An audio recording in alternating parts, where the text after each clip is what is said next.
Welcome at this experience day of the Bachelor of Security Studies. My name is Daan Wegmans and I'm here to present you a bit about the program. This is a weird place to be and I'm a little bit sad that I can't really interact with you directly, but don't worry, there will be plenty of options to ask your questions and I'll explain to you how to do that in a second. I'd like to go to the next slide. I think this... What I'm going to do today is to go over the program of security studies. What does our program entail? And also answer the question or give you a bit of an insight in what you can do after this bachelor. Then I'll give you a brief mini lecture as it will be done actually in the program. It is a part of our introductory course on safety and security. Then my colleague or one of our students is gonna provide you with a insight into what a student life looks like as a student in the Bachelor of Security Studies, and will provide you with some additional information on the program. As I said, you can ask your questions during this lecture through security.joinlive.tv. Use it on your phone to ask questions. There will be someone in the studio here to answer your questions or to directly post them to us. Let me briefly introduce you to our program. I'm very happy that you're interested, and I hope to give you an as honest opinion and an as honest introduction to this program as possible. After all, it's not my aim to convince you to go and do this program, but rather to inform you what our program is about, so that we can find a good match between you as a prospective student of ours and us as a program. I'd like you to join us, but I also like you to be well informed when you would join us. Our program is based on two central concepts, as I'll introduce to you in a second. That is safety and security. We do not only study security topics such as terrorism, but also focus on many other safety issues, natural disasters, for example, which is a unique point of this program, and there are no other programs that do it in this way in an academic sphere. It's an interdisciplinary program, which means that we do not only study these phenomena from one discipline, such as economics or sociology, but we try to combine those different disciplines into one interdisciplinary approach to really understand and grasp what the program is about. It's research-led and practice-oriented. We do not only focus on theory, but also try to see what happens in practice and combine the two. We seek for practical dilemmas and practical questions, such as the war in Syria, terrorism, cybercrime, and we combine them with the state-of-the-art in research, and we try to introduce to you how to look at these problems as an academic.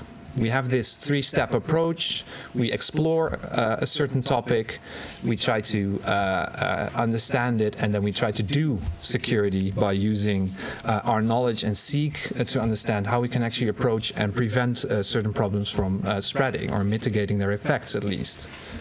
We use varying teaching methods that can be in big lecture halls, especially in normal circumstances, where you'll be with your colleagues. We use digital learning at this point a lot, but also small-scale skills labs, where you'll be taught in a smaller classroom with students, and there'll be a lot of possibilities for debate. There's also the opportunity to actually make and do security research yourself. For example, we have a course where students are asked to build a security artifact, such as policy papers, but also podcasts and documentaries which have something to do with the prevention of security and safety issues. It is, as you might already grasp, an English taught program. We have a lot of international students also in COVID times. Over the last years, we had an international student population of 30%, and I really hope that that will be like that in the future still. We can learn a lot from the experiences about safety and security from people from other countries. What do they consider as their major threats? How do they deal with it in different countries? this is a major asset, I would say, of the program. The Explore, Understand, Do I just explained. We try to approach the security and safety issues from multiple perspectives and in different phases. We do use the empirical world around us, but also theory, and we try to translate that theory as much as we can to practice. The lectures and work groups I already encountered, and let's move on. In this bachelor program, we have a focus on various key themes, and I just highlighted some, which give you a bit of an insight in what kind of topics we deal with. An example is there's going to be a course on a nuclear disaster in Japan, Fukushima. We focus on questions of how could this happen, what are nuclear disasters, but also on the process of crisis learning. How can we learn from such a crisis? How has the world changed after such a disaster? Another topic is cybercrime, where we not only study how the internet has changed and affected our lives, but also about the new threats that has come with it. Cybercrime, cyberterrorism, but also how users use the internet and the mistakes and risks that come with it. Terrorism is another example. I'm a terrorism researcher myself, and over the last couple of decades, terrorism has been one of the major themes in the media, as well as in policy and in science. We try to understand what drives terrorists, but also how countries have developed terrorism policies over the last decades, or maybe even longer. There's a course on vital interest, which touches upon the different risks that are posed upon the vital infrastructure and the risks of vital structures in our society. And of course, one major risk we're dealing with now and today is the COVID-19 crisis. How does a pandemic shape our responses, and what can we do against it? What kind of dilemmas do we face? And what kind of risks might they pose to our way of life? Another theme is war and peace, where we study the history of war and how the war has changed over time, but also how we can understand wars and their development in the future. As you might know, and I'll tell you more about it in a different kind of lecture, and you can find plenty of information on this online as well. This is what our program looks like. It's a 3-year bachelor where there are multiple themes being discussed. If you look at the schedule, there are certain, in year 1, there are certain introductory courses. Maybe it's worth highlighting that there are these red things called skills labs, where students are being familiarized with our academic way of working and learn academic skills, but also practical skills, which are very relevant for people in their future careers, but also for their master programs. We also have 3 research methods courses where people are being trained in using the right methods, which are very relevant for them when they're coming to analyze safety and security cases, not only in academia, but also beyond, for example, as policymakers. Then there are the case studies Syria in the first year. We're going to study the war in Syria. How can we understand the rise of the war in Syria? How can we understand ISIS and its decline? There's a case study Fukushima, which I already touched upon. In Integrated Project 1, the last first-year course, that's the course where students are being asked to build an artifact, and that has something to do with preventing or shaping safety and security. It can be a documentary, it can be a podcast or a policy paper, etc. In the second year, there are more specialized courses such as terrorism and counterterrorism, cyber threats, war and peace studies, vital interest, but there are also more focused courses, for example, on law and on economics and on governance of security, more public administration perspective. We believe that you cannot understand contemporary security and safety issues when you do not at least know a bit of the basis of law or of economics. Of course, policymakers, politicians, but also academics, when thinking and talking about safety and security, they always have to keep in mind the context of law or the economical circumstances. In year 3, and I think that this is a very important part of our studies, there's the elective space. And in this elective space, students are being supported or asked to pick your own preferences. Go and do a minor somewhere. Specialize, for example, in intelligence studies. Or go and do a language, study Arabic or Russian or American studies. Do something different that might help you further specialize you within your interest in safety and security. The last part of the study, you can also do, for example, an internship in that part, by the way, or you can also go abroad, while the current circumstances are, of course, a bit different. In the last part of the studies, there's going to be another research methods course, an integrated project, which is focused on consultancy, where students really have to advise organizations on pressing contemporary security issues. And the last part is the traditional thesis, where students can really focus on writing their pièce de résistance. And yeah, you didn't have to do it, right? It's not, you're not there yet, but the thesis I really liked as a student. Some students don't like it, but it's part of any academic program, and I believe it's important in the shaping of your academic skills. After this bachelor, there are multiple ways you can go, multiple directions. Many of our students, we're still a young program. We had the first group of students graduating this summer, and many of them went into the Master of Crisis and Security Management, where they further have the opportunity to specialize into one of the tracks, namely cybersecurity governance, governance of crises, governance of radicalism, extremism, and terrorism, and in the future there'll probably be a track called Intelligence and National Security. Of course, there are also other master programs. I have students at this point going to study abroad in the UK, for example, at King's College. But there are many options you can do, and these are just 2 examples. When you're done, after doing a master's, or maybe even before, you can go work in a lot of places. Of course, I hope that many of you will be academics and do a PhD and pursue an academic career, but I know that most of you won't, and that's okay. Many of you will end up as a security policy officer at one of the ministries, or for example at the National Coordinator for Terrorism and Counterterrorism here in the Netherlands, or at Europol or other organizations, the police. Others might be more interested in a career as a consultant or advisor or a risk manager. You can become a strategic advisor for security strategies. There are many routes, and I think that also the elective space in this program allows you to specialize in the direction you'd like. But luckily, you're at the beginning of your academic career and at the beginning of making a choice or a decision for a particular program. So while it's good to take into account what the future might hold for you in the job market, let's first focus on a bit of the program itself, and I'll try to introduce you through that with the mini lecture on one of the first courses you'll get, namely Introduction to Safety and Security.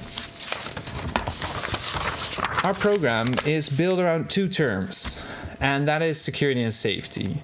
And one of the first things we'll explain our students is that it's about the difference between, on the one hand, security, which is about protection against intentional harm that threatens human beings either directly or indirectly. Safety, on the other hand, is about the protection against non-intentional harm that puts human beings in danger either directly or indirectly. So the main difference here is that when we speak about security, it's always about harm that's done intentionally by someone else. I'll give you an example in a second. Safety issues, on the other hand, are things that can happen by accident or are happening non-intentionally by human beings or by others. The focus, however, in our studies is always human beings as victims of that potential harm. So both in safety and in security, the harm is being done towards humans.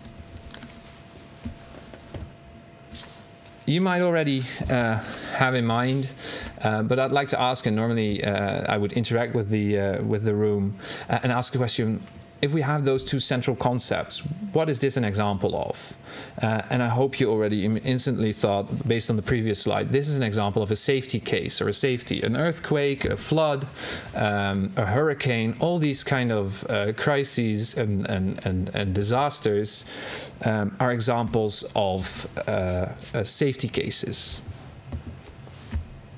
This, on the other hand, terrorist attacks such as the one in Paris, but also the ones we've seen recently in France or in other countries throughout the world, are examples of security cases. Here, harm is being done intentionally to other innocent victims.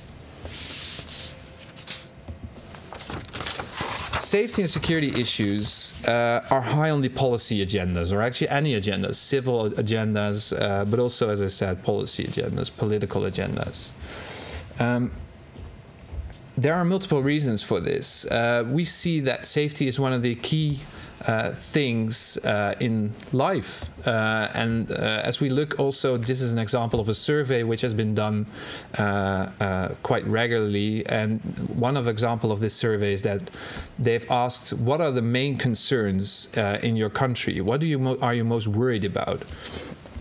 And many of the people that have been interviewed answered that question throughout the world. Is a survey of tens of thousands of people answered that question with a safety or security related theme. So it's safety and security is on people's minds quite a lot, and that's of course no surprise.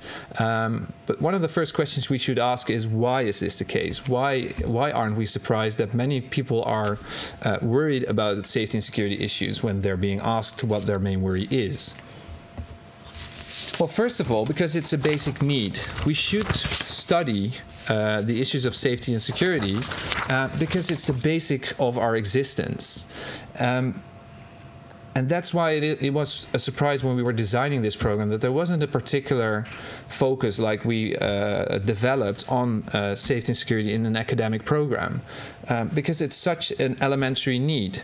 For example, looking at one of the famous models which is being used throughout academia in many different disciplines, the Maslow pyramid, he says there are basic needs humans have. And the first, of course, it all begins with this psychological need, right? It's breathing, food, water, sex, sleep, etc.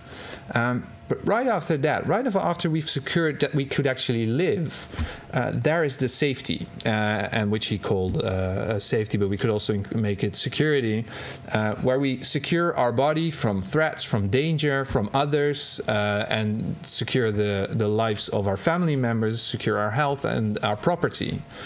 After that, only then, we can start thinking and wanting other important needs, such as love and belonging, esteem, self-actualization.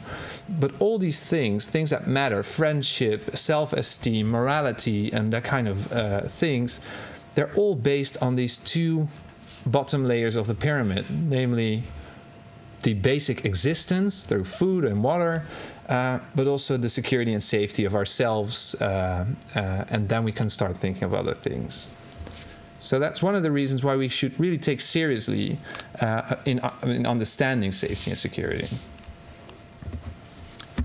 Another reason why safety and security is high on the policy and agenda, or on the citizen agenda, is due to technological development. Technological development has had huge consequences in our society. And many things for the better of us, right? Technological development has made our lives much safer on the one hand. It has provided us with medicine, with easy ways to communicate, with ways to protect ourselves from certain dangers and threats, such as the environment. But on the other hand, technological development has also posed new risks. And these new risks has made that we can now, as individuals, but also as states or as groups, be much more dangerous. The effects of intentional harm can be much more dangerous than decades and centuries ago. Well, centuries ago, people might have had the opportunity to do others harm through killing them and setting them on fire or other things. Now, the risk is that with safety with one push on the mouse button, there are being a lot of victims, for example, through hacking or at least in theory or other ways. So technology has brought new threats, and these threats are much more dangerous, at least in theory, but also in practice. We've seen that the new risks are much more serious with the age of technological development. Also, globalization is an important example. With globalization and with technological developments, the world has become much smaller, and we of course live in an area or in a time where there is a pandemic going on, in which one of the effects is of globalization. Globalization has brought people more together, more contact between people, and as such has allowed for the spread of, for example, new diseases or new threats all over the globe. It also has connected the consequences of certain wars. Migration and the risks that are posed through migration are also something that has been intertwined with this development of globalization. A war in Syria has led to migration that has affected countries all over the world. So not only new risks are being posed, but also the effects have become much more global. They have been global in scale and global in reach. This is a short introduction of a lecture in the first introductory course in security studies. I would really like to have a debate with you and learn about your interest and your questions. Please do ask them through the website I just mentioned, security.joinlive.tv. And otherwise, I'm always open to discussion at a later point in time as well. I'm happy to give the floor to one of our students who's going to share a bit about the student experience in the program. All right, thank you. So my name is Bente. I'm a student ambassador of this course, and I'm a second-year student of security studies. I will tell you a bit more about what it's like for a student to study security studies. I will first tell you a bit about The Hague, because security studies is, as you might have noticed, situated in the newest faculty of Leiden University, the Faculty of Governance and Global Affairs. And this faculty is located in The Hague. The reason why this faculty is in The Hague is because it's in the middle of the Dutch political center. It's also the international city of peace and justice. And our faculty is actually surrounded by ministries, the Dutch Parliament, and a lot of other international organizations. So because all these organizations and ministries are so close, we regularly take field trips to these organizations, and we have a lot of guest lectures from people working in the international security field. They tell you everything about how security is managed in real life. So that's really nice of this course. The Hague is also the fastest growing student city in the Netherlands. So there's also a lot of fun things to do, like going out, and there's also the beach, which is really easy accessible by tram or by bike. There's also some student associations, and I will tell you a bit more about the things you can do besides studying in The Hague. So as I mentioned before, as Dan mentioned before, the faculty is a really international community. So there's a lot of students from different countries, which is really nice. So you always have different views and different cultures when you have debates about security. We also have a student association, which is called Custodia. The student association also organizes a lot of formal and informal events. So, for example, field trips to international organizations. They also organize drinks, which are informal, and also an annual study trip abroad. We went to Chernobyl and Kiev in Ukraine last year. Due to COVID restrictions, there is less to do now, obviously, but everyone is doing their best to find ways to do fun stuff anyway. the nightlife in The Hague was, before Corona hit us, very nice. There was a lot of things to do. There's an Irish pub, for example, but also a lot of clubs and bars, house parties. And there's also a lot of sports activities which you can do in The Hague, such as there's a rowing association, a rugby association, also a gym. Yeah, there's just lots to do. So I will also tell you a bit about my favorite course so far in security studies and the role of research within the course. Because as you might have noticed, security studies offers a very broad and diverse range of courses.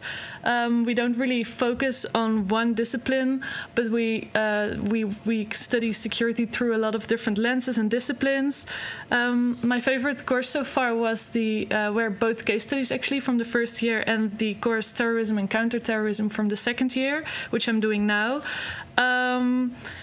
Before I started with security studies, I already knew for myself that I was super interested in terrorism, sectarianism, and Middle Eastern politics. So it wasn't very surprising to me that the case study Syria was very interesting.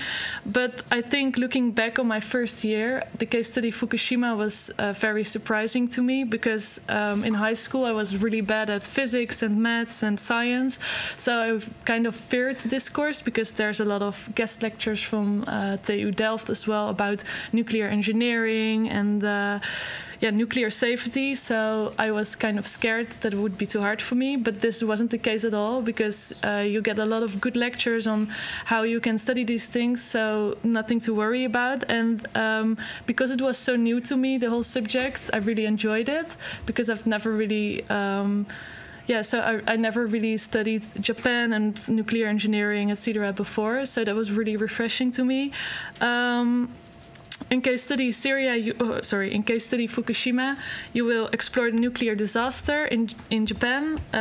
It happened on May 11th, 2011. An earthquake caused a tsunami that hit the nuclear power plant, Fukushima Daiichi, and this led to a full-blown nuclear meltdown and the release of highly radioactive material in the surrounding areas.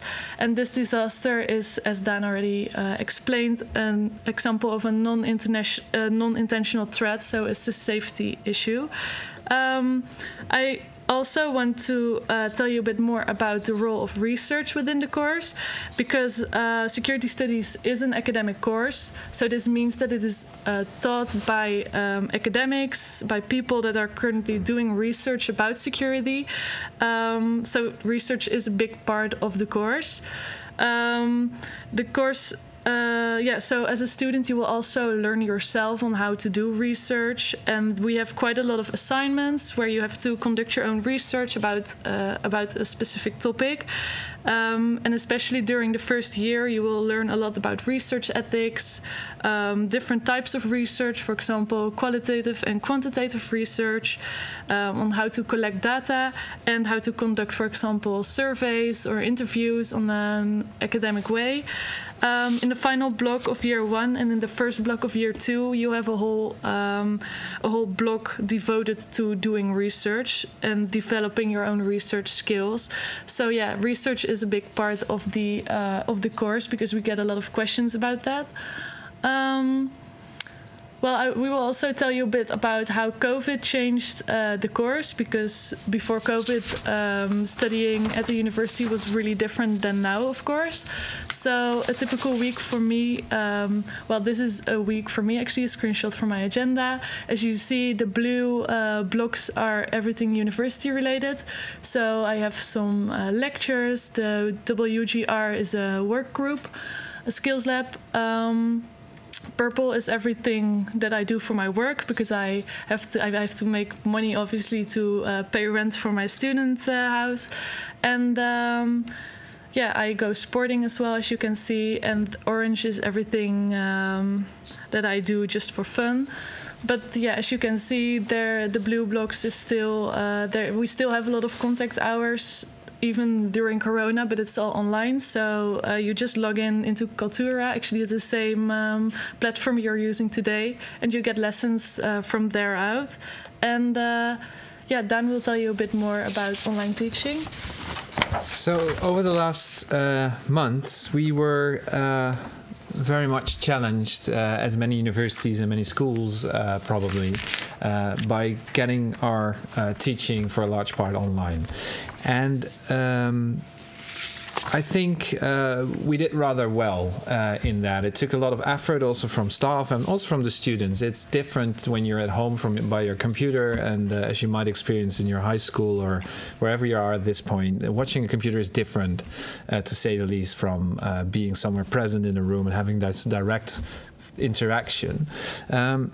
Overall, the students liked, as the graph shows, the teaching. However, I hope that things can get back to normal as soon as possible. And I hope with the development of the vaccine, that will happen in the next months. However, we have taken a lot of measures, and one of the measures is that we still teach also physical here on-site campus classes. Only a limited number of students can be attending. We have these big lecture halls where 300 students can be present, some even 500. And their capacity has been seriously downscaled. So there's a maximum in one of the rooms we teach a lot of 60 students.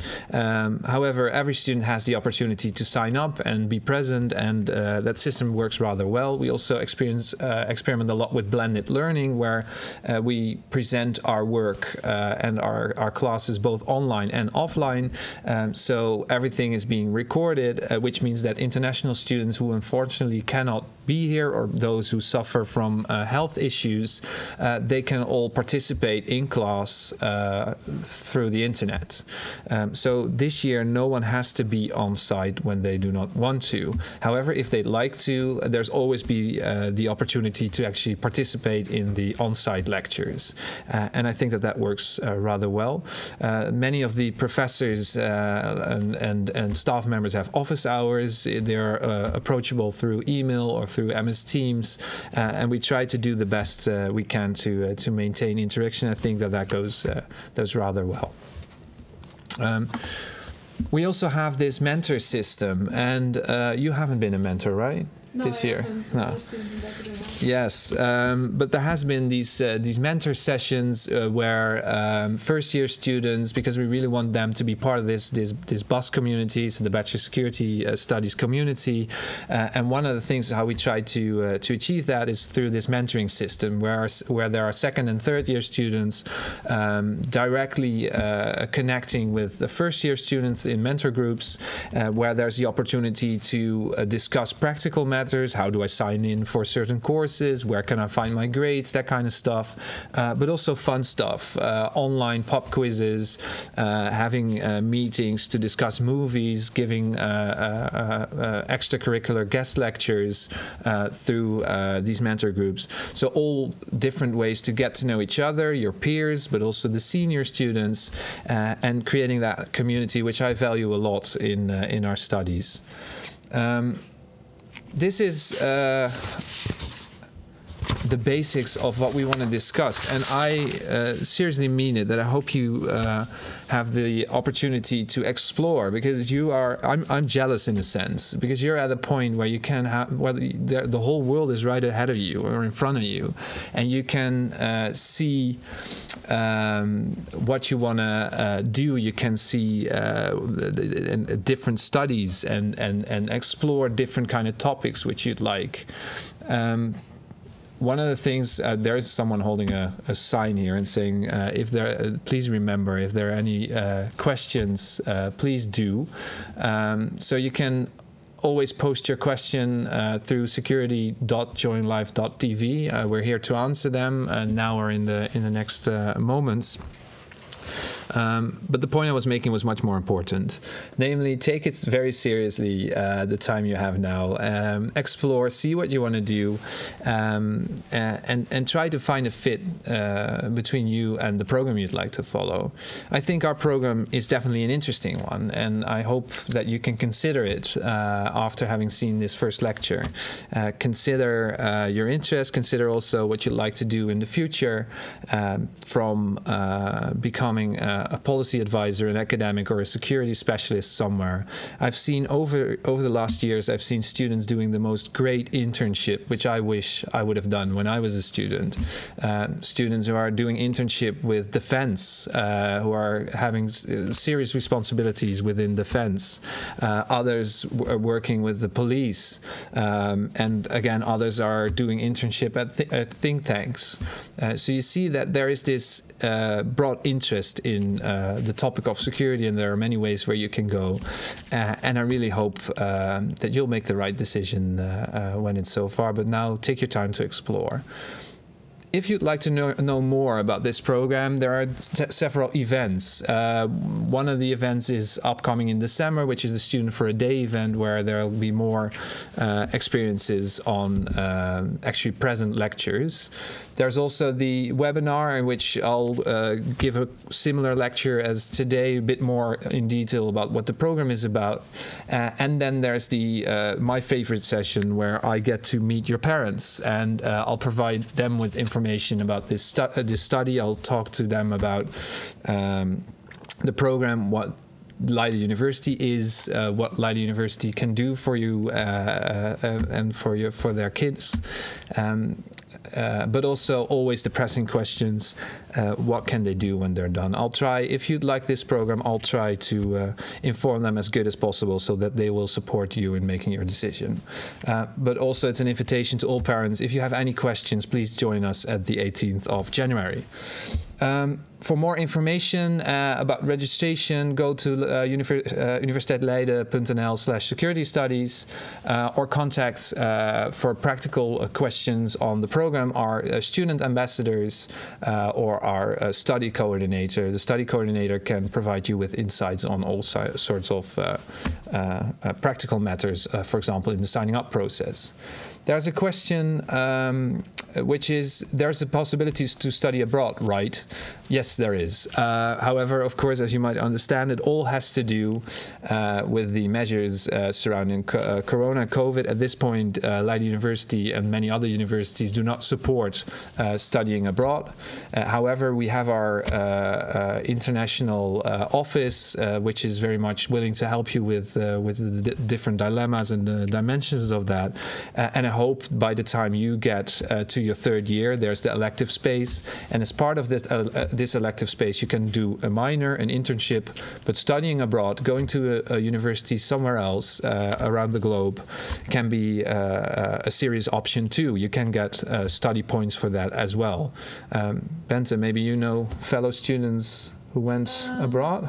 Well, actually, yeah, I do know some students who went abroad, but also I'm in my second year now, so my application deadline for studying abroad was a week ago, and I got offered Taiwan actually. But good for you. Yeah, but it's all still a bit unsure due to Corona, obviously. But there is indeed a possibility to study abroad. Yeah. Yes. There's another question. During the 3 years, we will be doing just research, or are we also going to do something like practical researching, like pretend like we have to deal with a real case? Great question, because this is, I think, exactly what our program is also about. We do research, that's any academic discipline, and this also sets you apart from, for example, University of Applied Sciences, HBOs. But we also try to connect as much as we can with practical cases. And, for example, we do crisis simulation games. Maybe, Bente, you can tell a bit about that, how you experienced it? Yeah, in the first year, in the skills lab, you get a few crisis simulations. So what happens is you just go to your skills lab, and then you have 3 hours. It's actually like a serious game. So everyone is, for example, a different country or a different stakeholder, and you just all kind of act or pretend to be in a real crisis. So you have to make like press conferences and crisis meetings, etc. So that's actually really fun. I have a crisis simulation for terrorism and counterterrorism course next week. So yeah, that's... Yeah, there are also other examples of integrated learning and integrated projects where there are many practical examples of of these integration between practice and theory. So it's not just about doing research. Bente, this one is for you. How much time do you usually spend on this course at home, reading stuff and making assignment? Is the workload more or less than you expected? I think this is really personal because there are students who do a lot and then there's students who do less. So it really depends on how quick you read and how fast you learn new things. But I think approximately 40 hours a week, but that's including the 12 contact hours a week. So that's approximately what you have to do. But I think there will be a Q&A in an hour later, so I think we have to conclude it for now. Yeah. And we will. There's an you can ask your questions later in an hour during the Q&A, and you will be divided into breakout rooms automatically to go to the skills labs, and then after the skills lab, the breakout rooms, you will be connected back to this channel automatically, so you don't really have to do anything for that for the Q&A.